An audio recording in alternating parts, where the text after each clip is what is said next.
is very racist against Africans. An African in the States. Philosophical conscientism. Such a philosophical statement. I propose.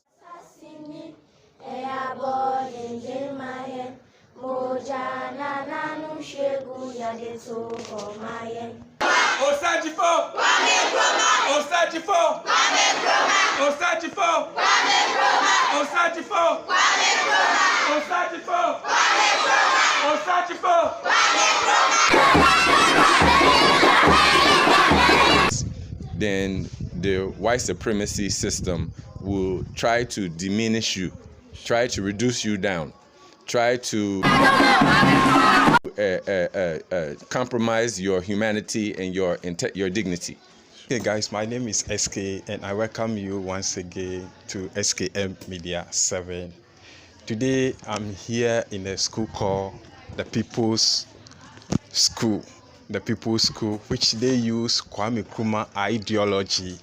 As I came here this morning, what I saw with my eyes, this is a whole, it's even more than what we learn at the university.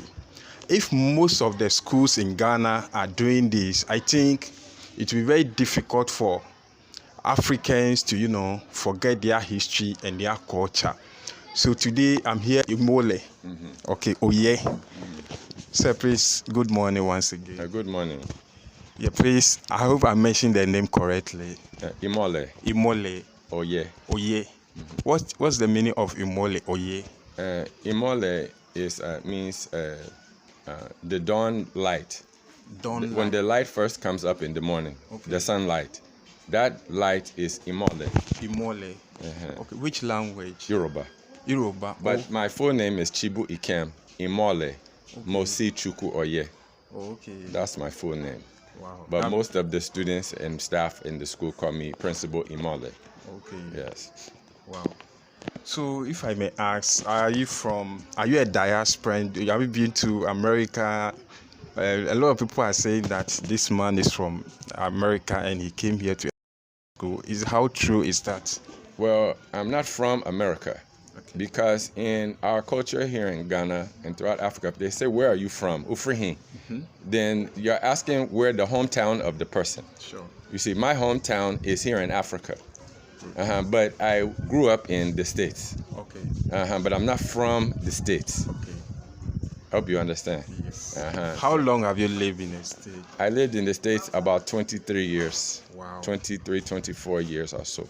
So what motivates you or trigger you to come back home to, establish something like this? Well, like you can see now, the States is very racist against Africans. Sure. If you are an African in the States, then the white supremacy system will try to diminish you, try to reduce you down, try to compromise your humanity and your dignity. Sure. You see. And so that kind of process, I worked in the education system in the States. Wow. So I saw that it's designed to destroy African youth. The education system is designed to destroy African youth. Over there or here? Over in the States. Here too. Okay. Here too, because it's a neo-colonial education. But theirs is settler colonial education. And European settler colonialism is the highest expression of white supremacy. The highest expression. So the intensity and the frequency of the suppression of African culture is more extreme. Like here we have Fanti language as a course. There's no African language being taught over in the States. We have Ghanaian history. There's different things in the education system that will reinforce who we are as Africans, as Ghanaians. Okay. But if you go to States, there's nothing about Africa, and the African students in that system, are assimilated into the dominant European culture. Okay. And so, it's training them to be, a black skin, white mask. That's like Frantz Fanon's book. Yeah, that's how the training is. Here too, but it's just in a different form. And so I couldn't tolerate watching African children be destroyed in front of my face. And then you try to do anything, or if I tried to do anything to try to protect them or help guide them, then now I become the enemy of these whites in the schools. You see what I'm saying? Then they start looking at me funny, side eyes, and then starting to take action against me. You see what I'm saying? Which I said, okay, I see what's going on here. So let me go home. So what inspired you to build a school over here? And most of Ghanaian schools, Africa history, they don't teach Africa history in a school. And most of the schools, the Africa language, Ghana here, the local language they teach is Akan. They don't teach Fanti in most of the schools. So why are you teaching Fanti instead of Ashanti or Chi language? Well, we're in the central region. Sure. So that is the requirement from the GES, the Ghana Education Service, is that Fanti language is the local language to be taught in schools. So that's a requirement. Wow. But the African history, that's a different issue. Marcus Garvey said that people without history is like a tree without roots. They could be displaced and planted anywhere else, or that tree may die. Okay. And so our history is very critical and crucial. And like Mangaliso Sobukwe said, that education can be a weapon for the liberation movement of a people. Okay. And so we're looking at education as our weapon to defeat neocolonialism. So as I came here during the assembly, I know as we were inside, they beat the drum because when you go to schools, they have bell that they ring the bell for break time, change of lesson, and all that. But here, I heard them beating the drum before the assembly. And during the assembly, what happened over here, I was surprised. I've never seen something like that before. How did you plan? How did you come with this idea? With the kids, they don't watch books, they recite everything from their head. How did you do it? Well, what we discovered was that the imperialism, which is Africa, and Nkrumah pointed out, is Africa's enemy, is imperialism. That's our enemy. And so imperialism, they try to dominate philosophy and ideology and culture. Okay. And so if you look in the universities, the philosophy is Beckley, Schopenhauer, Nietzsche, Hegel, Aristotle, Plato. That's what African people are learning in the philosophy departments. Okay. And Nkrumah said philosophy is the head over physics, over political science, over math, and all the other disciplines, law. So philosophy is the head. Okay. And so if the enemy is able to control the philosophy, then they have the head. And I think that's one of the main problems with a lot of Africa's leadership. Their philosophy is being dominated by an outside alien culture. And so for us, we see that Nkrumah created a philosophy called philosophical consciencism. Okay. And what we've discovered through research is that conscience is something that is opposed by the Western culture. The European culture is hedonistic. So it's a pleasure-seeking, culture that wants to accumulate wealth, that wants to do gayism and do whatever it feels like will provide pleasure for the people. And we're like, no, our conscience has to dominate. We have to control what we do with what's right, with what's ethical. That's our nature as Africans, to express conscience, and to make conscience dominant. And so we saw that philosophy is better for us, for our morality of the youth, for the unity of the society, for the future of the people, for the maintenance of the nature and the environment. Conscience is better. So philosophical consciencism, we thought, is really an appropriate philosophy for us to express. So we read Kwame Nkrumah's book, Consciencism, Philosophy and Ideology for Decolonization. and we saw exactly where Nkrumah is pointing to the definition. Okay. So all the students and staff in the school, we all memorized the definition. What is our philosophy? It's philosophical conscientism. And that's what you heard everybody articulating at assembly. So every staff in the school is able to articulate the school philosophy. Every staff and student in the school is able to articulate the school philosophy and ideology. So we're clear. Okay. Because Kwame Ture used to always say that Africans, we have a great unity of action, but what we lack is unity of thought. That's our weakness. And so that's why we're like, no, let us all memorize our philosophy. Because how many African schools can you go to and they can tell you this is our philosophy? And it's an African philosophy. I think probably none. You get what I'm saying? And so even the universities, what's the philosophy of Legon? What's the philosophy of KNUST? You see? And is it an African philosophy? You see? So we're trying to be groundbreakers, pioneers, where we're saying that no, as an African institution, our philosophy needs to be explicitly expressed.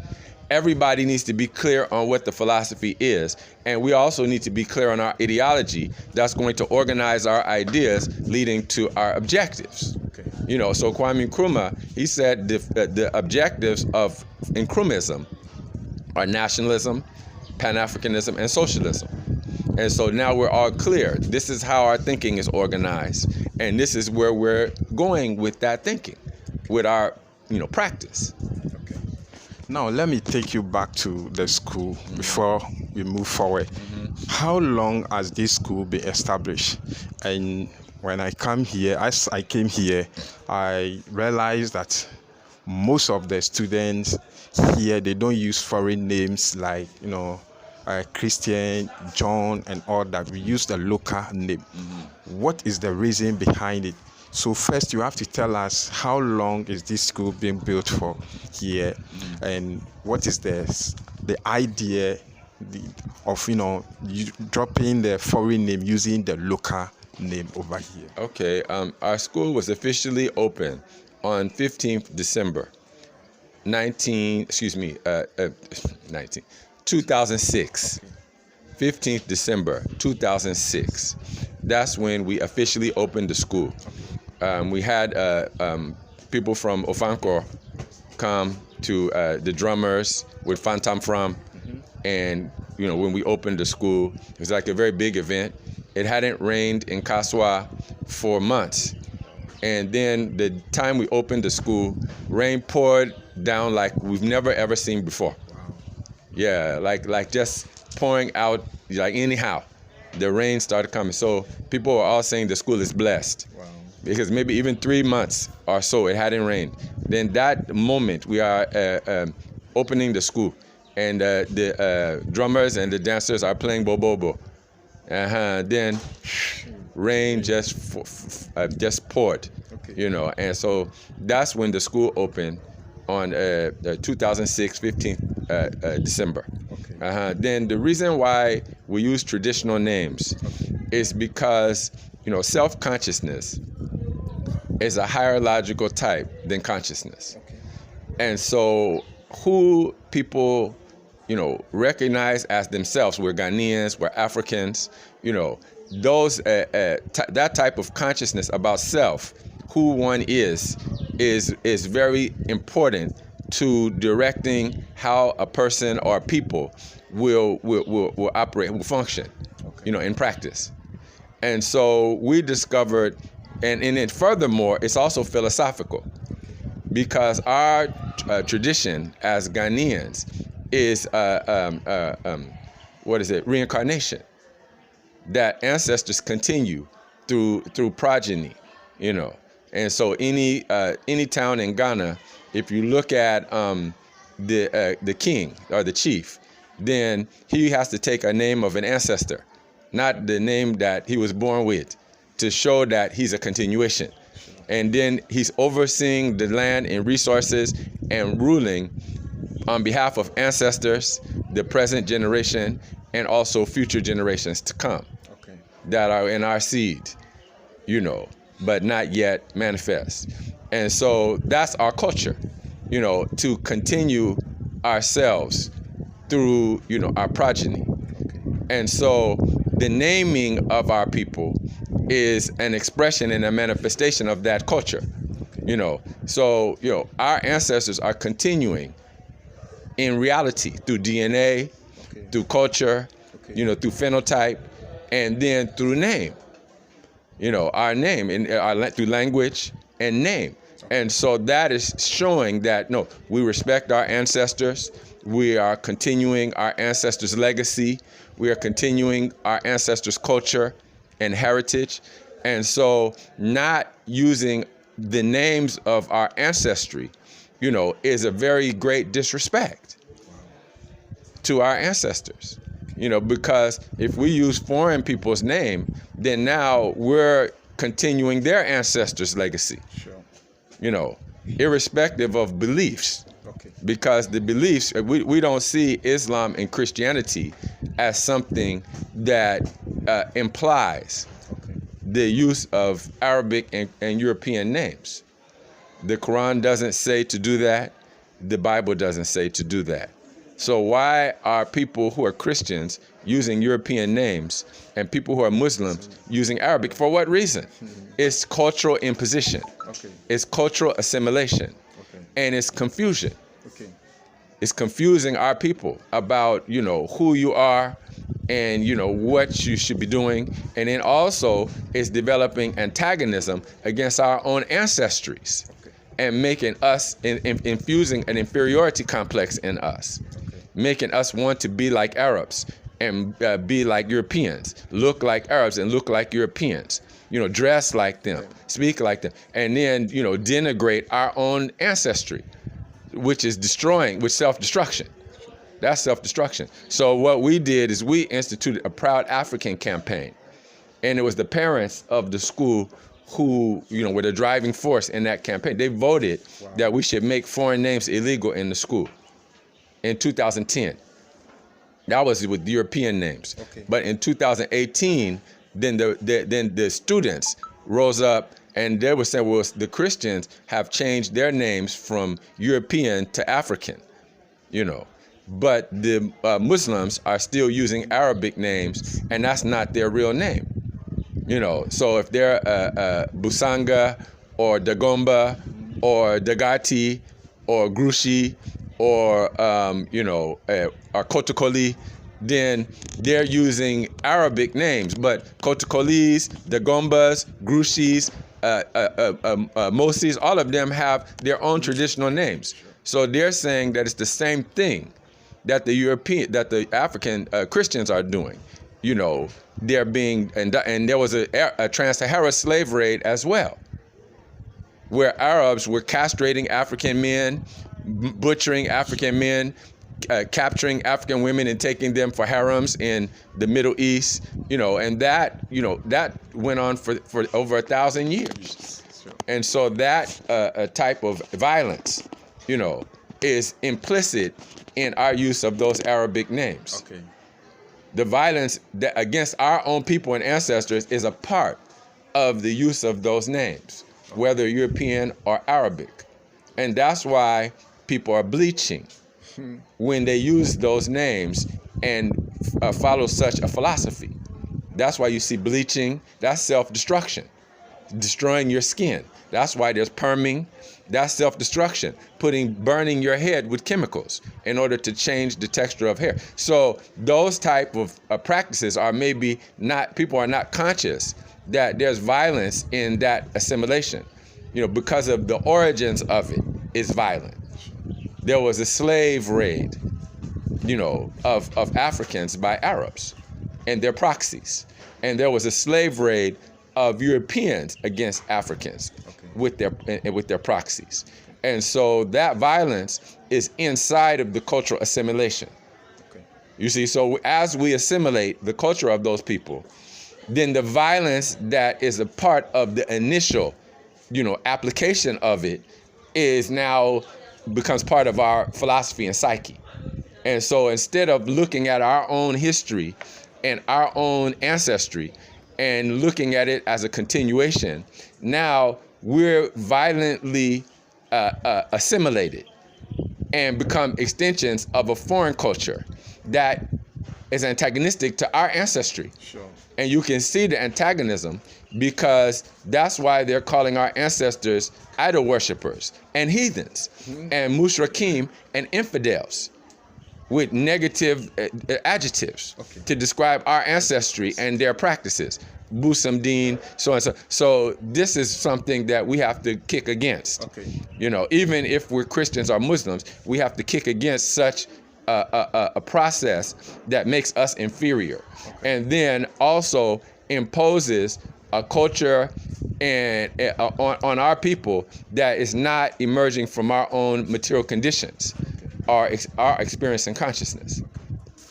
Now, let me ask this. Let me ask this before quick one. When it comes to the school, how disciplined the school is? Because most of the African Ghana here, most of the school, they says that when you coming from the States, I know the States, most of the school, they don't use cane in the school. So how disciplined are the students over here? Do the teachers use cane over here? If they don't use cane, how disciplined are they? And my second question is, everything over here is about Kwame Nkrumah, the Pan-Africanism and all that. Do you have our ministers, the MPs, even to the our Samia Nkrumah, did they visit this school to see what is happening over here? Okay, the discipline. Discipline is a struggle, you know, because neocolonialism is an indisciplined system. It's power without responsibility, like Kwame Nkrumah said. So these things are being done, you know, by those who have authority, but there's outside forces that are directing them. So ultimately, they're not the ones that are responsible for the IMF and World Bank policies that are and the austerity measures that are going on in the system. They're not making those decisions. So the indiscipline, you know, like Kwame Nkrumah said that 24th February is a day of national crime, sin, shame, and anarchy. So the anarchy aspect of it, where, you know, the police are supposed to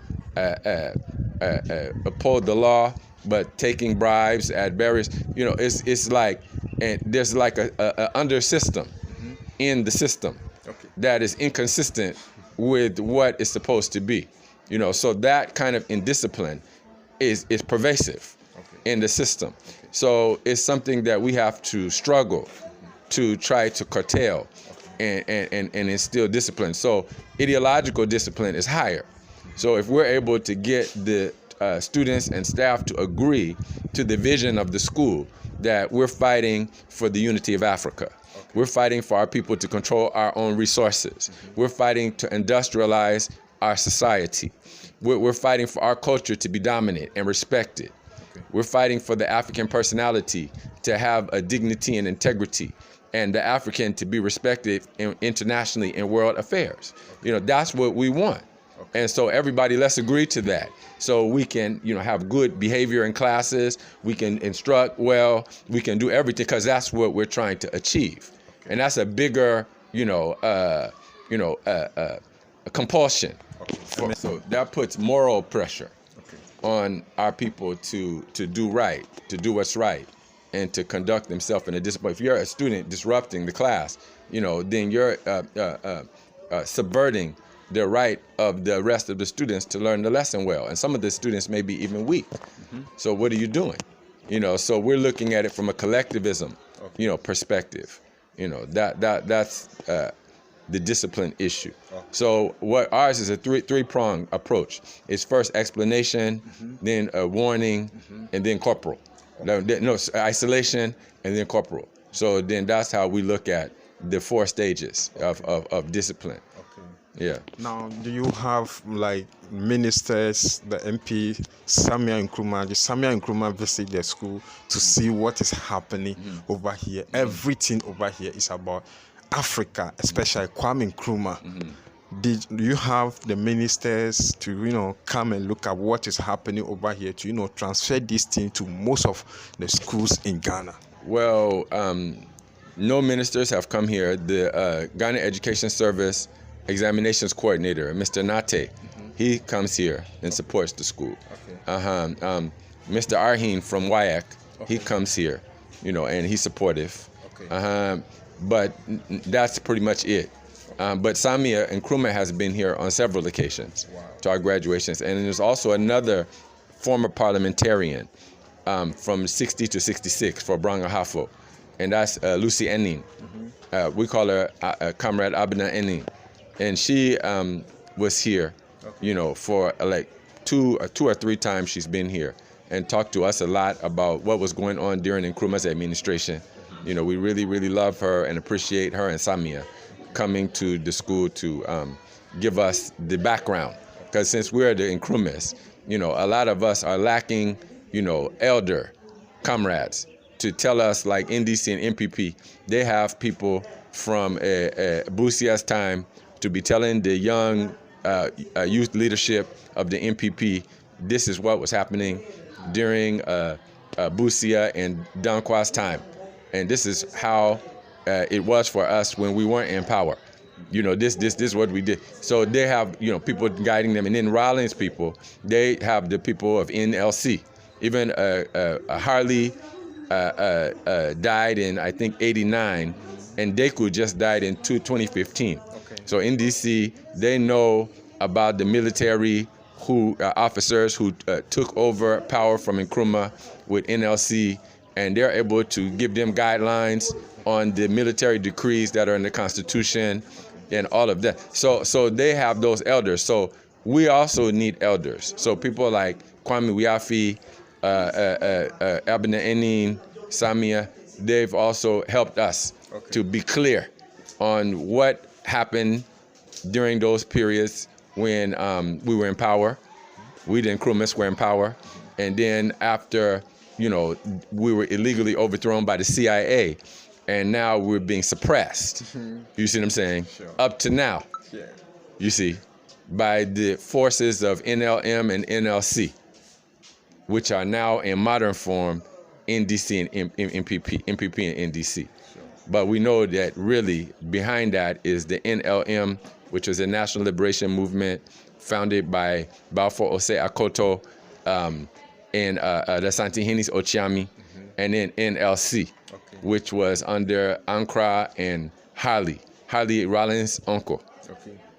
You see, John Willie Kofi Harley, Rollins' uncle, who was the police commissioner at the time of Nkrumah's illegal overthrow. So we know that this is who they are. And we are now, out of power. And we have to, organize well and educate the masses of our people so we can create conditions that Nkrumahs will come back to power.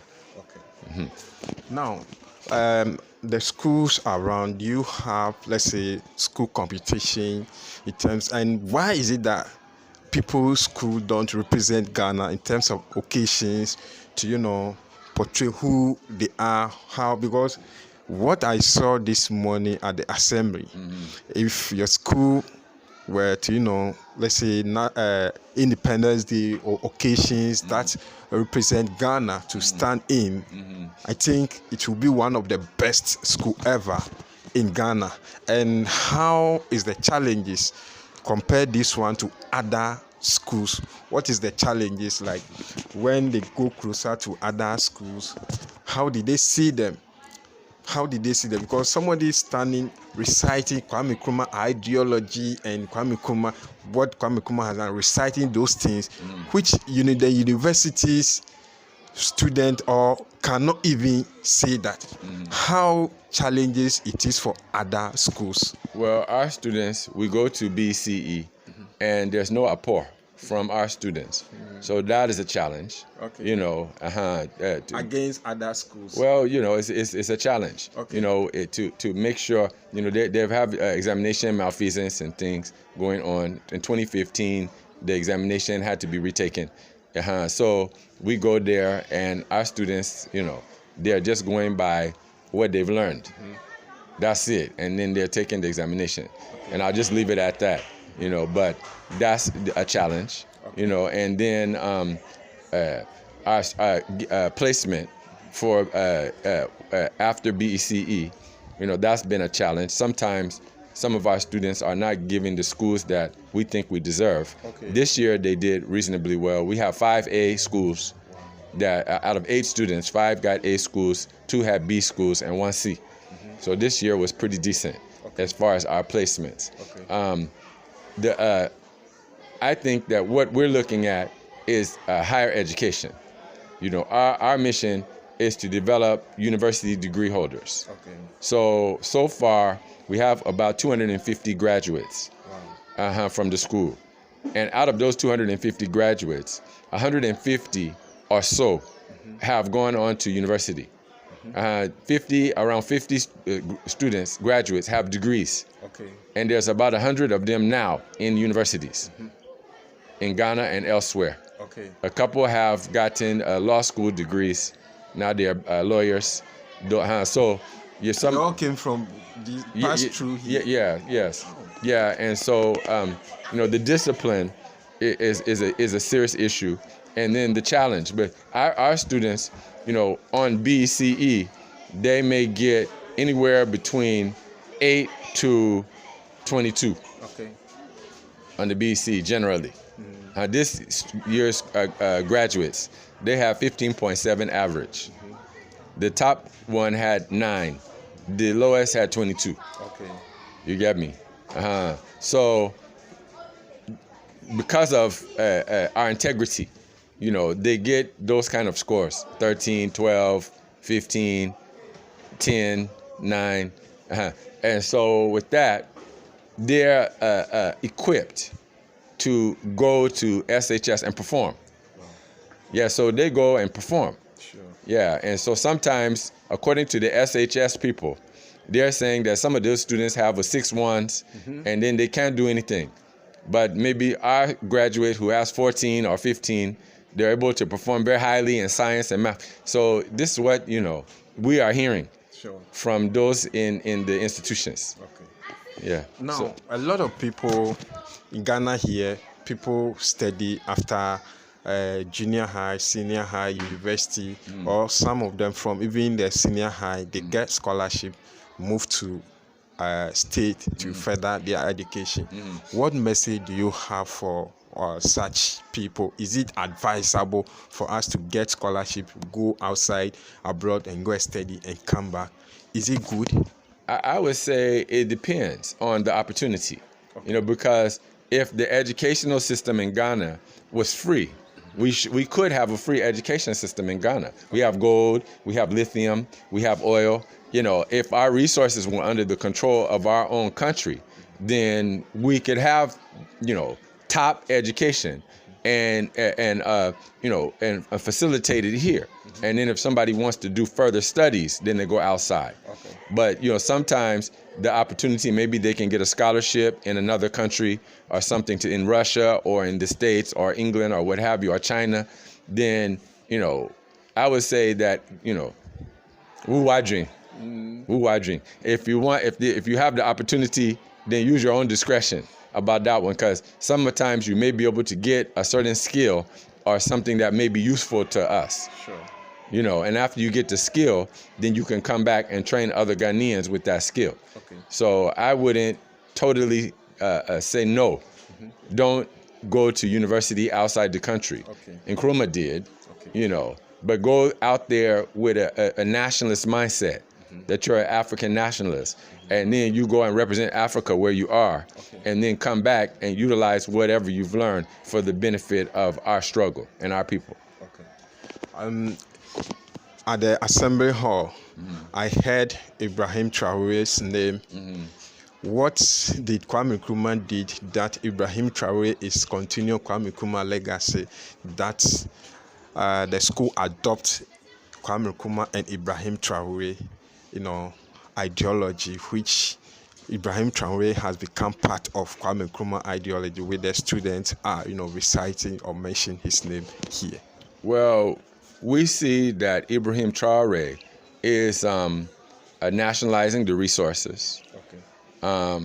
He's instituting the culture of the Burkinabe people by removing wigs from judges and instituting African headdress for courts. And so he's removed the foreign military bases, French military bases from his country, and we see that the enemy is trying to, overthrow his government. And like Sekou Touré said, that if the enemy is not doing anything against you, you're not doing anything. And so we see the way the enemy is attacking Ibrahim Traoré and the Alliance of Sahel states. You see that they're doing something that is positive for Africa. Sure. And furthermore, they're uniting, along the same line as the Ghana-Guinea Mali Union or the Union of African States in 1961 on 1st July. And so when we look at what we're learning more about Ibrahim Traoré in terms of his ideology, because they haven't expressed it explicitly that this is our ideology. You get me? But we can see by the way they're operating that is a nationalist ideology, that they're pushing for African nationalism, through practice. We can see that through doing. And so they're taking their resources from foreign interests. They're eliminating foreign military presence from their countries. So those things are positive. So we support that. It is a new generation, and when they're doing something positive, we have to support them. And we see the enemy doesn't like it, and so if Ibrahim Traoré is leading and he's calling for African unity, and already they're showing a nucleus for that with the Alliance of Sahel states, let us work with our brother and unite Africa together, and if they're military regimes, so what? You get me? Nkrumah said that the military has no mandate to rule politically, but the situation is dialectical. They're fighting against a terrorist insertion in Burkina, Mali, and Niger. And who are those terrorists? It's nothing but American CIA and British MI5 and the French Secret Service arming Wahhabis, in the northern part of those countries in order to create havoc, in those countries and trying to take control over their resources.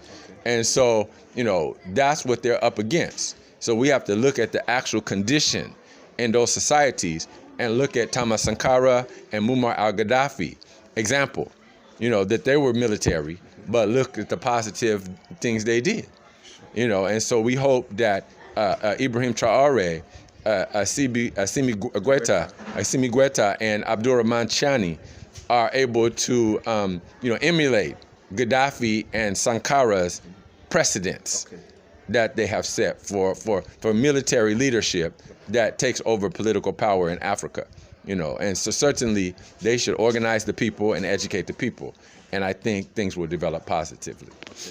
So let me ask this. What do you think our leaders in Ghana here are not doing right when it comes to using Kwame Nkrumah ideology, things that our leaders supposed to do, that they are not doing it right, which is not helping the country as well?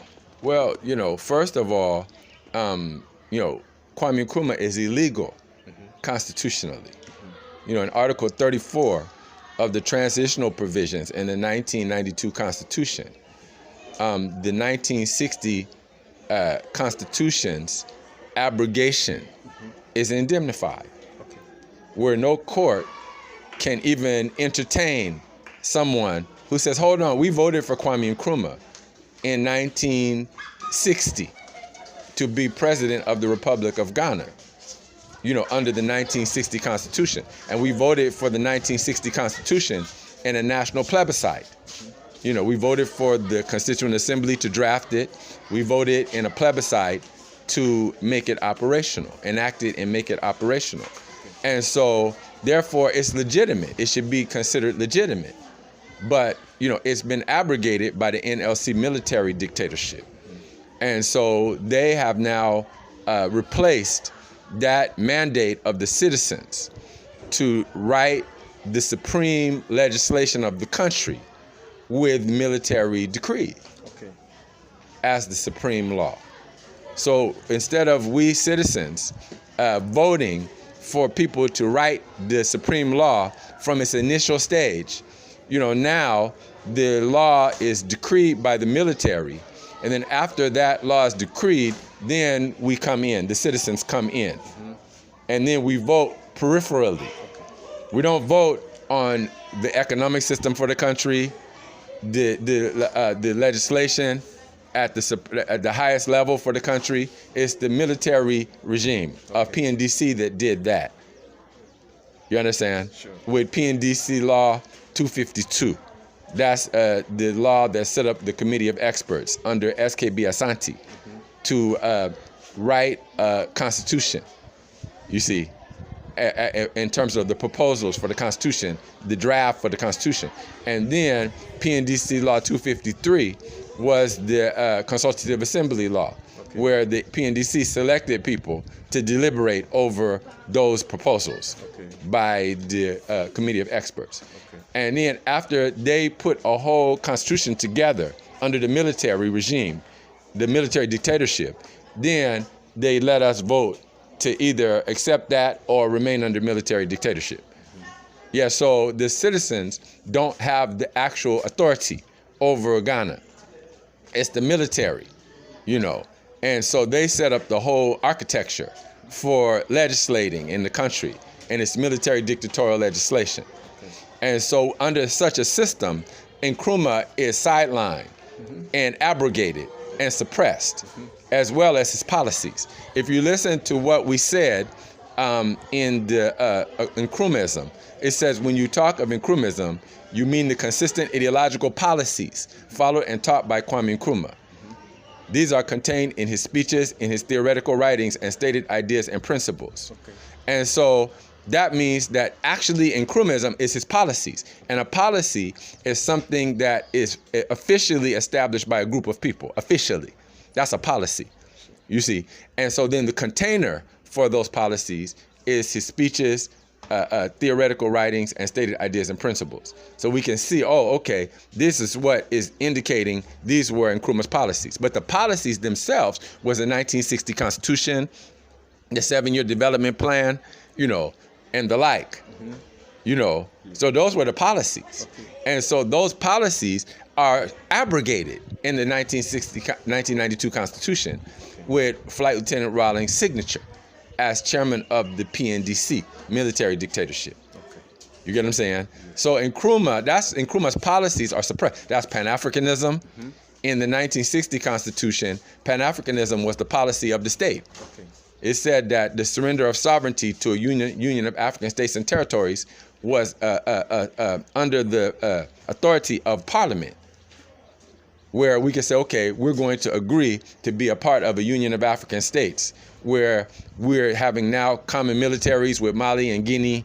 We're having exchange of cabinet ministers with Mali and Guinea, That is under the purview of the government and the parliament. They had that power, and that was a policy of that administration. But now we don't have such, policies, in terms of Pan-Africanism.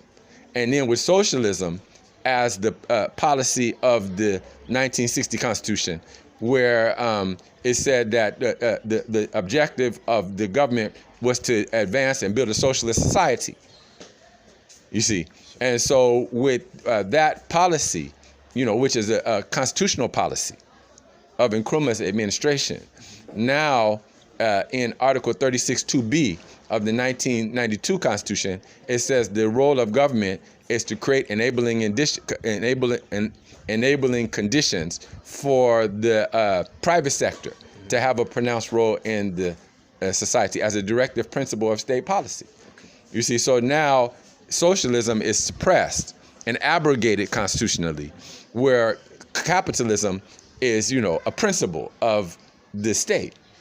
And so we see the fruit of that, with a lot of foreign private ownership of our resources, with the Jubilee oil field, with Cosmos and Tulo, with Ghana Telecom owned by Vodafone, with SNIT Bank being under Societe Generale, we see the policy in action rather than Ghanaians owning those banks and the government being able to engage in domestic borrowing from those banks, where now, we have our own money in order to industrialize. Because if they're controlling the banks and the resources, they're not going to allow us to industrialize our country.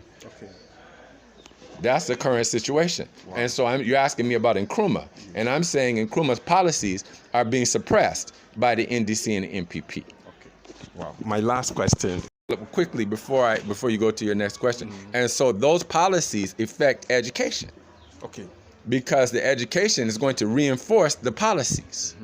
And so if it's foreign private sector led production in the country, then education is going to make us acceptant of that.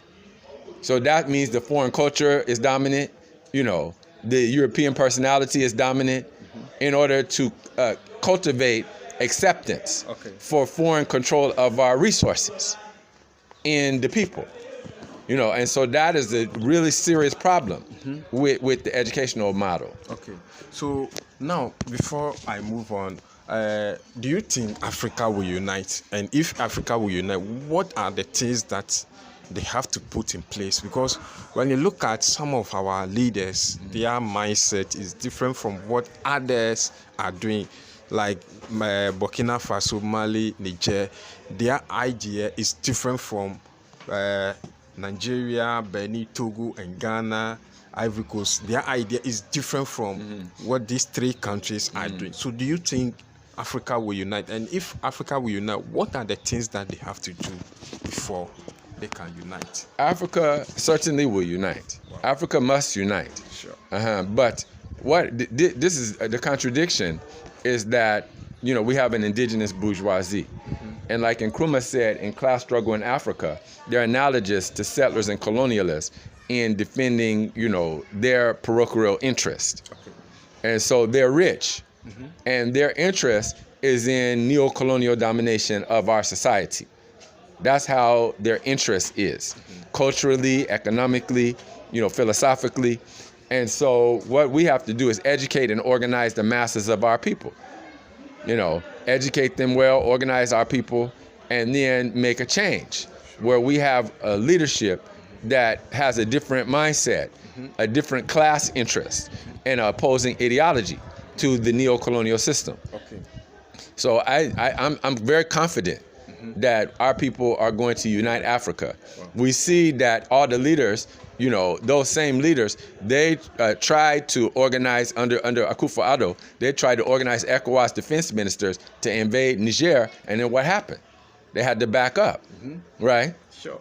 Yeah, so the Alliance of Sahel States said an injury to one is an injury to all, and then they backed up. And so we can see that the tide of, African unity is rising, and so nobody can stop it. Sure.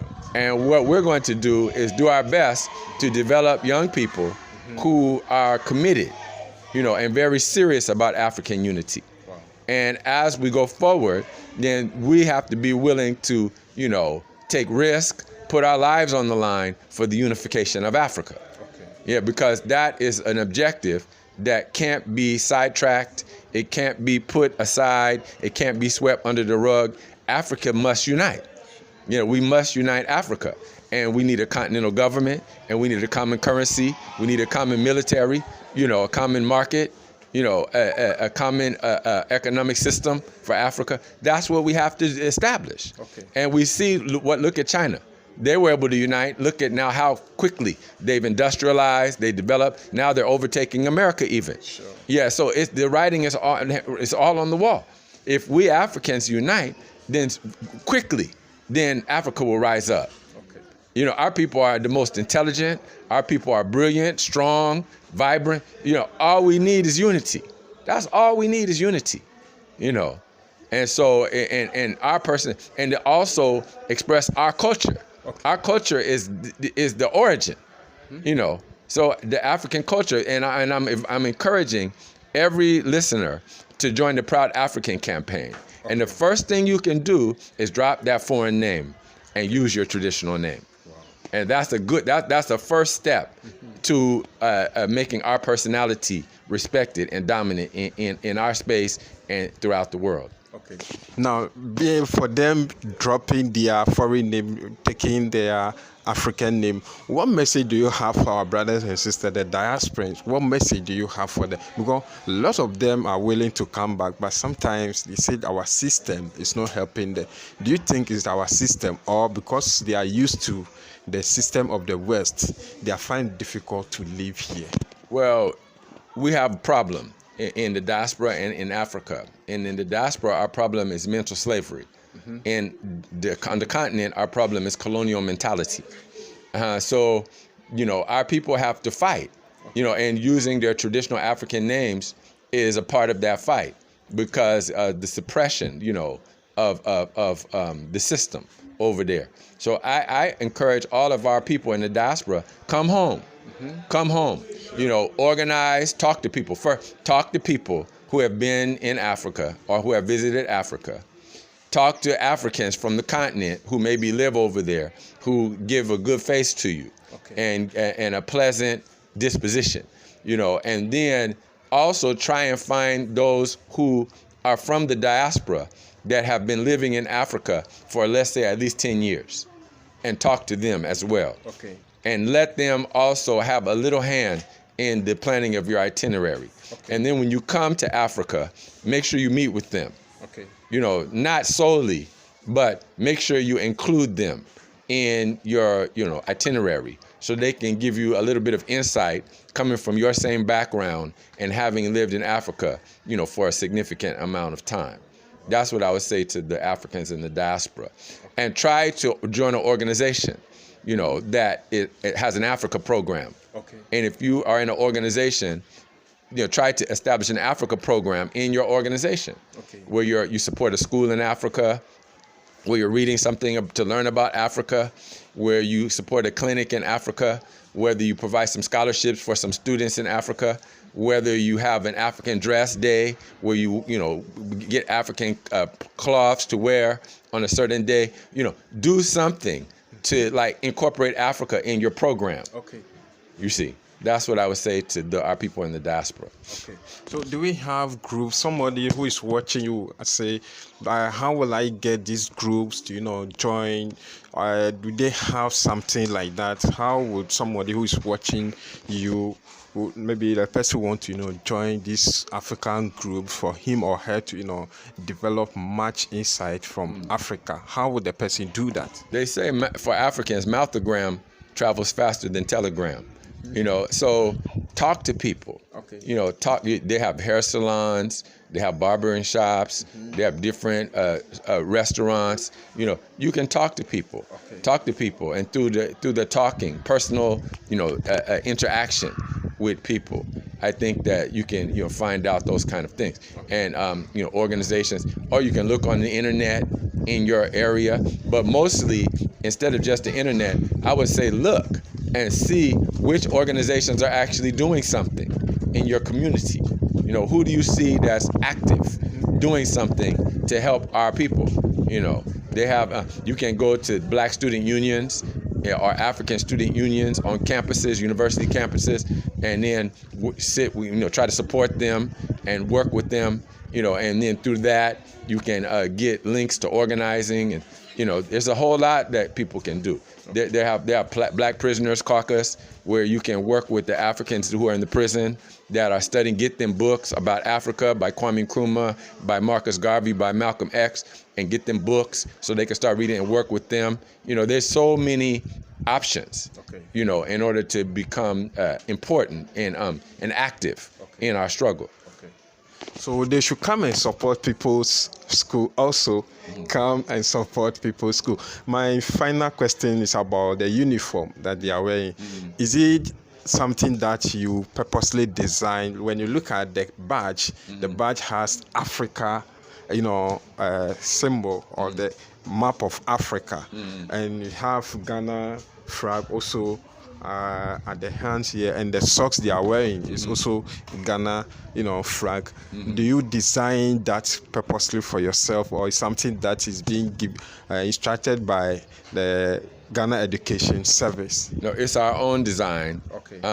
We want to infuse nationalism into the people, into the youth. And that's something that's very, very important. Is Ghanaian nationalism, and we want that nationalism to lead to Pan-Africanism. And so both is inside of the uniform. The nationalism is in there, and the Pan-Africanism is in there. And we wanted to inculcate it fully. I'll give an example of something in the syllabus, in the GS syllabus. They have something called attitudes and values. Attitudes and values. So the attitudes and values is receiving, responding, valuing, and organization of values. Those are four levels, four dimensions in the attitudes and values component of the GS syllabus. And so that is like pervasive or dominant in social studies, in RME, and citizenship education, but maybe now OWAP. You get me? And so, but if you look at Bloom's Taxonomy of Educational Objectives, Book 2, Affective Domain, that taxonomy it has another category, it has another dimension. It has receiving, it has responding, it has valuing, and it has organization of values, the same as attitudes and values in our syllabus. But it also has characterization, value complex, as the highest level of that taxonomy. You see, so that means that when Ghanaians are being developed to become aware of citizenship, of social studies, that it's not being taken to the level of self-consciousness, like we mentioned earlier in our discussion, self-consciousness. And so therefore, it's not saying that as a Ghanaian, you fully accept your nationalism. You fight for your country. You make sure no foreigners are able to control our resources. You make sure that the Ghanaian language and culture is dominant in the country. Inculcation, value complex.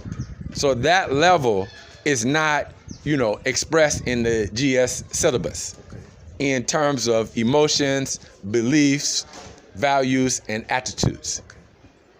You see? So we're saying no.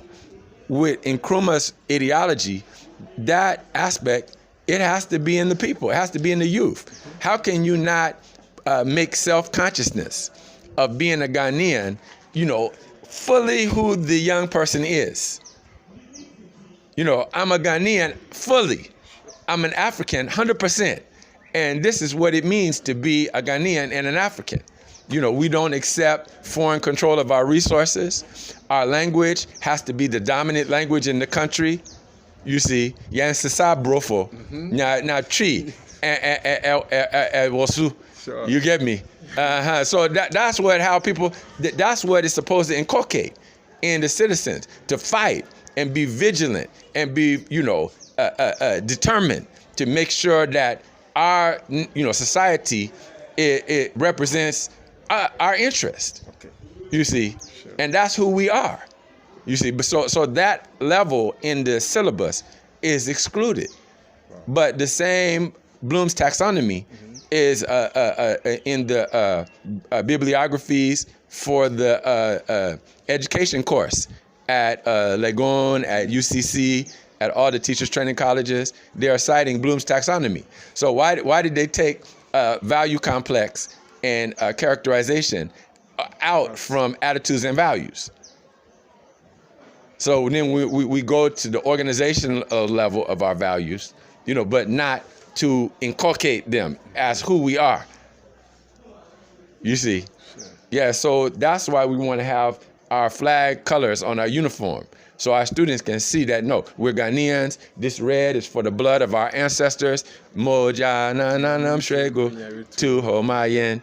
Edrumi ne wunsusu seyebe ebiatrasu. You see? Minkuminya. You see? You see? So that red, we want them to be wearing it. And we want the gold to be right there on them, so they can see, no, that value is us. That's us, that gold. And the black star has to shine on our resources, on our gold. We shine with control of our resources, which makes us shine. And the land, we have to control it. You see? Yeah, so that's what we're inculcating in the youth by having that type of uniform. Even if you come maybe in about a month or two, you'll see a surprise with the uniform. Wow. Yes. Surely I'll come. Now, your final message for those who are watching you. What message do you have for them, your final message? Watch the camera and talk to the Ghanaian schools and our brothers and sisters, the diaspora, and the system. Watch the camera and tell them something. I would say that one, join the Proud African campaign and use your own African name and not a foreign name.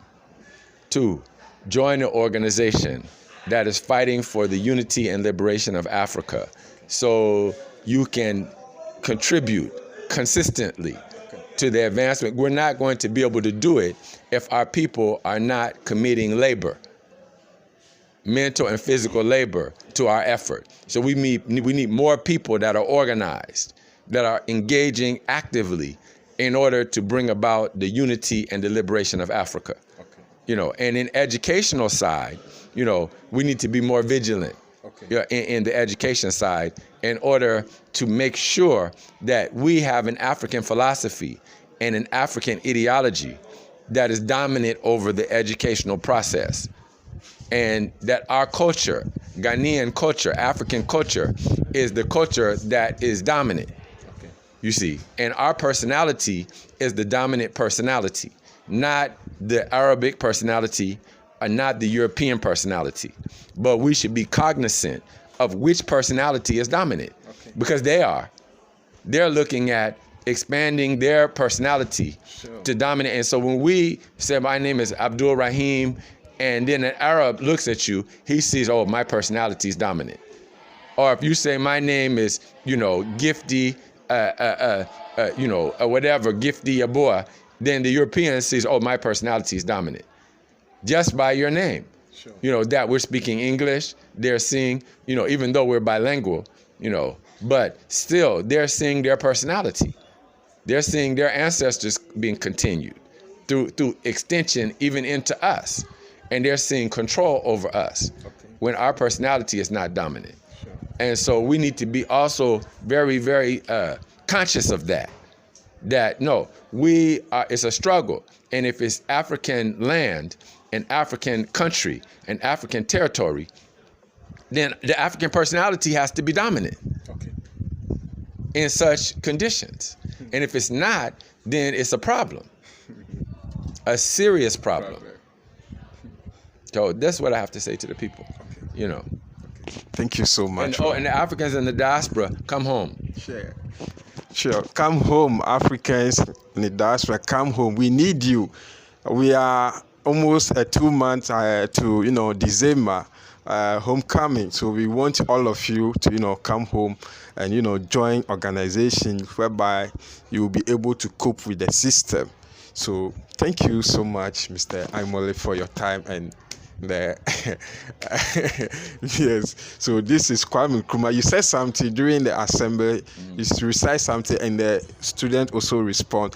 For me, to be frank, I don't know much about that. So I think I have to come back for me to come here. No problem. You're welcome. You're always welcome. Thank you. So guys, in case you haven't subscribed, don't forget to subscribe and share to other people as well. Thank you so much.